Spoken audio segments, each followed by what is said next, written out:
Hi, Sandra Wilson here, clinical hypnotherapist, and I work with women with ADHD and rejection sensitivity. Now I'm doing a little series about how those two things can show up in the workplace and what you can do about it. So the second video is all about rejection sensitivity in the workplace and the fear of being visible, the fear of being seen and standing out. So why does visibility feel so unsafe in the workplace? So you know that you are competent, maybe you're even qualified to a very high level, you're a high level professional.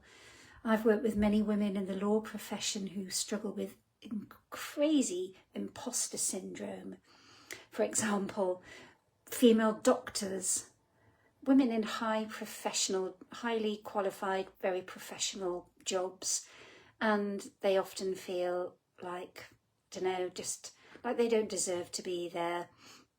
So you know that you are qualified, competent, capable, but the thought of speaking up in a meeting or giving a presentation just makes your heart race, your palms sweat, you just go into that horrible fight or flight state.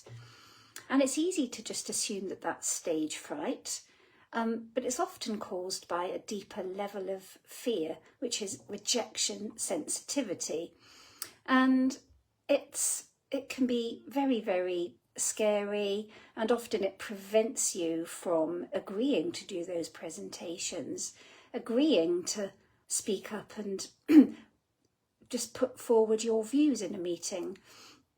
So for many women with ADHD, rejection sensitivity can make visibility feel dangerous, and you might fear being judged, misunderstood, or even dismissed, especially if you're a woman.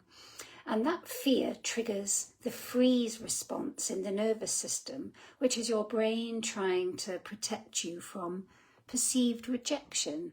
So you stay small, you shrink yourself, even if you feel that you really, really want to just make the next step. So if you've learned that standing out leads to criticism or rejection or even being teased, you may have been called a know-it-all when you were a child if you were clever, for example. Of course you're going to hesitate. And it's not that you're lacking in confidence as such, it's just that your body is trying to keep you safe. So just starting with small things, small exposures, sharing one idea in a meeting, or rehearsing out loud with a trusted friend if you're having to do a presentation. And just remember that people they don't notice the signs of nervousness so much in you as you would notice them. And I've done presentations in the past when I've been pretty scared and nobody else has even noticed. You're the only one that notices your hand shaking or your palms sweating or even your voice going a bit funny. Nobody's noticing this stuff. Anyway, it's all very well me saying that. If it feels so terrifying, you just can't do it. But if you can think back to a time when you did accomplish something, when you did put forward your view or opinion, or even did a little talk in a group, every experience that you've had teaches you that it is safe, and that by being seen doesn't necessarily equal danger.